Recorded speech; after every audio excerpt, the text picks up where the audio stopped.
बहुत अच्छे। इन बच्चों का हौसला बढ़ाइए जोरदार तालियों के साथ। ये पीढ़ी अभी से तैयार हो जाएगी। फिर कल्याणी जी जब ज़्यादा व्यस्त हो जाएंगी तो अपने स्थान पर अपने उत्तराधिकारी के रूप में इनको भेज दिया करेंगी। तो पहले तैयार करोगे तभी तो भेजेंगे ना। तो अच्छा अभ्यास है और अच्छी तैयारी है भविष्य की।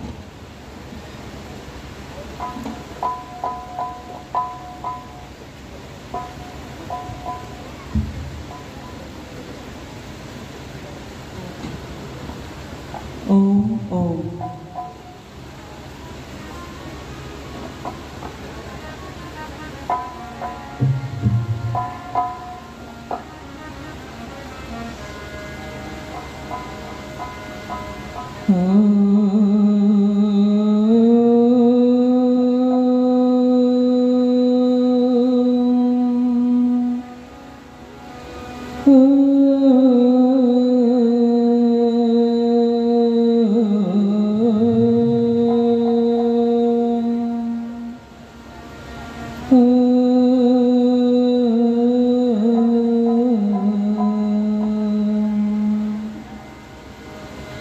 इंद्रं वैरिघन्तो अप्तुरः कृणिवन्तो विश्वमार्यम्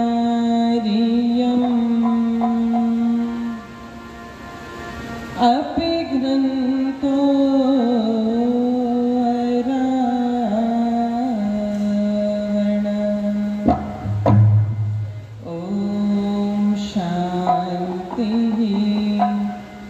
शांति शांति।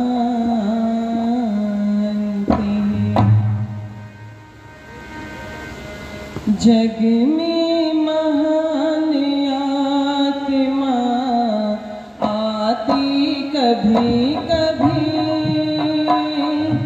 जग में महान आत्मा आती कभी कभी।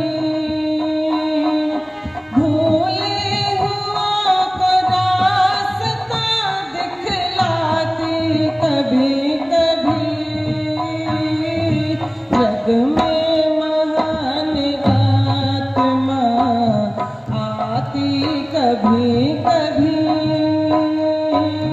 जग में महान आत्मा आती।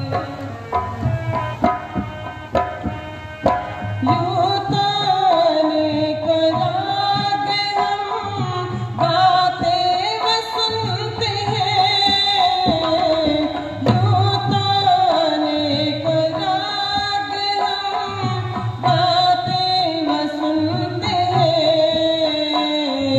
लेकिन दसों दिशाएं भी गाती कभी कभी। लेकिन दसों दिशाएं भी गाती कभी कभी। भूले हुओं को रास्ता दिखलाती कभी कभी। जग में महान आत्मा आती कभी कभी। जग में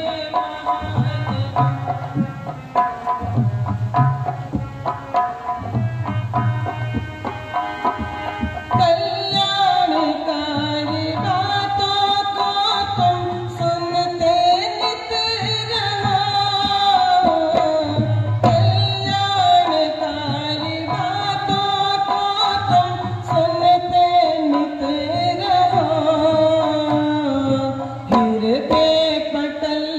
बात जम जाती कभी कभी। हृदय पटल पे बात जम जाती कभी कभी। भूले हुओं को रास्ता दिखलाती कभी कभी। जग में महान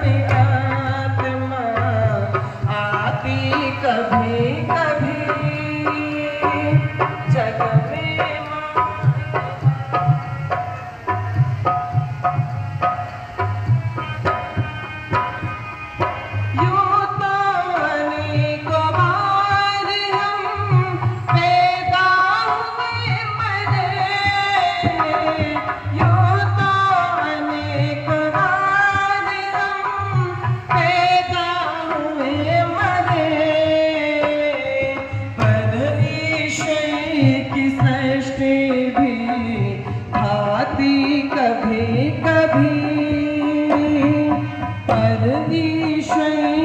सृष्टि भी भाती कभी कभी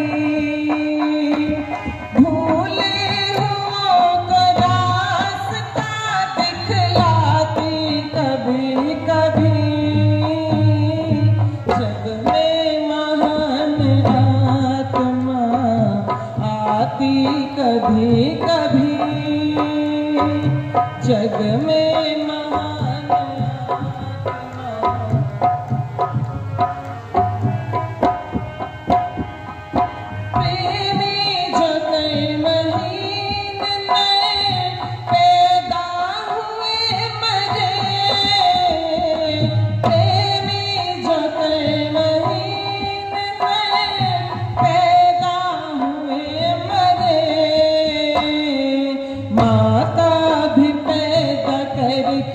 पछताती कभी कभी माता भी पैदा करके पछताती कभी कभी भूले हुओं को रास्ता दिखलाती कभी कभी जग में महान आत्मा आती कभी कभी जग में महान आत्मा आती कभी कभी जग में महान आत्मा आती कभी कभी।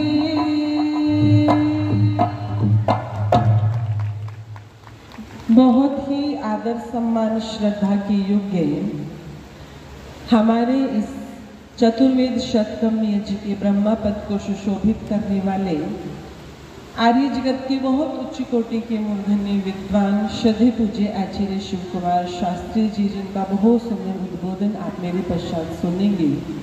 आर्य जगत के बहुत उच्च कोटि के विद्वान भजनोपदेशक आदरणीय श्री उदयवीर आर्य जी, इस पवित्र पावन व्याख्यान वेदी की शोभा को बढ़ाने वाले इस गुरुकुल के प्राण, जिन्होंने अपना पूरा जीवन इस गुरुकुल को ऊंचाइयों तक पहुंचाने में लगाया है, श्रद्धे पूज्य आचार्य रामस्वरूप शास्त्री जी। और उन्हीं के साथ में जैसे हनुमान जी राम के साथ में अपनी भूमिका निभाते हुए चले, ऐसे ही पूज्य आचार्य जी के साथ में जिनको बचपन से मैं देखती आई, श्रद्धे पूज्य आचार्य मान सिंह पाठक जी, इस पवित्र पावन गुरुकुल के यशस्वी प्रधान और पूर्व सांसद श्रद्धे पूज्य स्वामी सुमेधानंद जी महाराज, इस गुरुकुल के समस्त पदाधिकारी जन, सम्मुख उपस्थित समस्त धर्म के अभिलाषी सज्जनों, पूजा एवं वंदना की योग्य मातृशक्ति गुरुकुल के पवित्र ब्रह्मचारी गण और बहुत अच्छी कुशलता पूर्वक मंच का संचालन कर रहे श्रद्धेय आचार्य जगतपाल वर्मा जी। आइए, बहुत ही सीमित सा समय मिला है। शोभाराम प्रेमी जी की बहुत पुरानी पंक्तियां कि जग में महान आत्मा आती कभी कभी और भूले हुओं को रास्ता दिखलाती कभी कभी, यूं तो अनेकों बार हम पैदा हुए मरे और माता भी पैदा करके पछताती कभी कभी। समाज के अंदर ऐसी आत्माएं जन्म लेती हैं जो अपना नाम मरने के बाद भी जीवित रखती हैं, और ऐसी आत्माएं भी संसार में आपको देखने को मिलेंगी जो जीवित रहते हुए भी मरी हुई है। जब हम समाज के अंदर परिवर्तन की बात करते हैं, हम ये चिंतन करते हैं कि समाज सुधरना चाहिए, तो उसके पीछे एक कारण होता है समाज के सुधरने का, और वो कारण होता है कि हम जिन बातों को सुन रहे हैं, जिन बातों को हमने जाना है, सुना है, पढ़ा है, यदि हम उन बातों पर चिंतन नहीं करते हैं, मनन नहीं करते हैं और उसके पश्चात यदि हम अपने आचरण में नहीं लेकर के आते हैं तो फिर हमें वो परिवर्तन दिखाई नहीं देता। उदाहरण के लिए परिवर्तन कैसे आता है? आपको इतिहास के अंदर एक नाम सुनने को मिलता है, बाल हकीकत राय। कितनी आयु थी उस बालक की? 12 वर्ष 13 वर्ष इतनी बताई जाती है। ये आगे जो छोटे छोटे ब्रह्मचारी बैठे हैं, इतनी सी आयु का हकीकत राय है। और ये ब्रह्मचारी तो गुरुकुल के अंदर पढ़ रहे हैं, लेकिन हकीकत राय गुरुकुल में नहीं पढ़ता था। हकीकत राय कहाँ पढ़ता था? हकीकत राय मदरसे में पढ़ता था। और आप विचार करें, चिंतन करें उस छोटे से हकीकत राय की, जब अपनी कक्षा में वो बच्चा बैठा है और उन बच्चों के साथ में झगड़ा हो रहा है। वो मुसलमान बच्चे जब हकीकत राय के सामने उनके देवी देवताओं को गाली दे रहे हैं तो वो हकीकत राय कहते हैं, देखो हमारे देवी देवताओं को गाली मत दो, यदि यही गाली मैं तुम्हारी जो फातिमा है उनको दूं तो तुम्हें कैसा लगेगा? जब वो नहीं माने तो उसको और ज्यादा बोलते रहे। तो अंत में हकीकत राय ने जब ये कहा कि जो गाली तुम हमारे देवी देवताओं को दे रहे हो वही गाली तुम्हारे भी पीर पैगंबरों को लग जाए। और ये बात मुसलमानों के बच्चों को अच्छी लगी, उन्होंने ये बात ऊपर तक पहुंचा दी कि इसने तो हमारे पीर पैगंबरों को गाली दी है। और पहुंचते पहुंचते ये बात ऊपर तक पहुंची और कारण इतना बड़ा बन गया कि हकीकत राय के सामने केवल 2 ही विकल्प बचे। जिस हकीकत राय की कोई गलती नहीं थी, उस हकीकत राय के सामने केवल 2 विकल्प छोड़े कि या तो अपना धर्म परिवर्तन करके मुसलमान बन जाओ या फिर तुम्हें अपनी गर्दन कटानी पड़ेगी, अपने प्राण देने के लिए तैयार हो जाओ। आप विचार करना, चिंतन करना, वो छोटा सा बालक हकीकत राय 12 साल का, आजकल के तो 12-13 साल के बच्चों को फुर्सत नहीं होती है कुरकुरे और चिप्स खाने से। आजकल के 12-13 साल के बच्चों को कार्टून देखने से फुर्सत नहीं है, लेकिन वो 12 साल का बच्चा प्रश्न कर रहा है कि यदि मैं विधर्मी बन गया, यदि मैंने अपना धर्म परिवर्तन कर लिया तो क्या मुझे कभी मृत्यु नहीं आएगी? क्या कभी मैं मृत्यु का ग्रास नहीं बनूंगा? तो उस हकीकत राय से कहते हैं ये तो नहीं हो सकता, मृत्यु तो आएगी, चाहे तुम मुसलमान बन जाओ और चाहे तुम हिंदू बने रहो, ये मृत्यु तो आएगी। तो उस समय वो हकीकत राय कहता है, जब मुझे मृत्यु ही आनी है तो फिर मैं विधर्मी होकर के मृत्यु का आलिंगन क्यों करूं? मैं तो अपने वैदिक धर्म को, अपने सनातन धर्म को छोड़ने वाला नहीं हूं।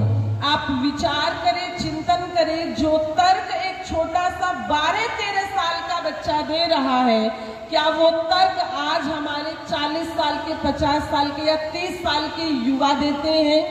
उनको यदि ये 2 ऑप्शन दे दिए जाए कि या तो तुम विधर्मी बन जाओ या तुम अपने मृत्यु को, अपने प्राणों को देने के लिए तैयार हो जाओ, तो मैं गारंटी से कहती हूँ कि जो परिस्थितियां वर्तमान समय में है, सब अपना धर्म परिवर्तन करने के लिए तैयार हो जाएंगे। कोई हकीकत राय की तरह ये बात नहीं कहेगा कि खंजर से उड़ा दो चाहे मेरी बोटी बोटी को और दूंगा नहीं चोटी को, मैं दूंगा नहीं चोटी को, कोई नहीं कहेगा ये बात। वो हकीकत राय प्रश्न कर रहा है उन लोगों से, और क्या प्रश्न कर रहा है?